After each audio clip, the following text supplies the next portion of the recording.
много малко артисти от нейното поколение осъзнават какво означава да си войн, какво означава да си верен на това, за което те е създал Бог. А какво означава? Дисциплина? Неуморен труд. Преди малко във вашето студио споменаха какъв е бил режима на Дара в Евровизия. Такъв е режима на Дара в нейното ежедневие.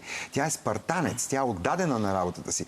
Тя не се е родила научена да танцува, не се е родила научена да пее така, както пя, защото беше много любопитно.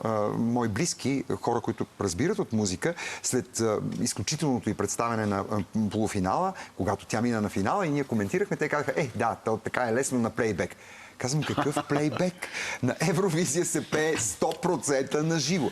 На което те наистина не можеха да повярват, че тя изпя песента си. Докато една танцува. много сложна песен.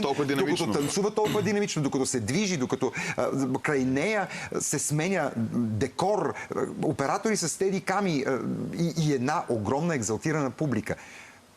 Ние гледахме един видеоклип на живо.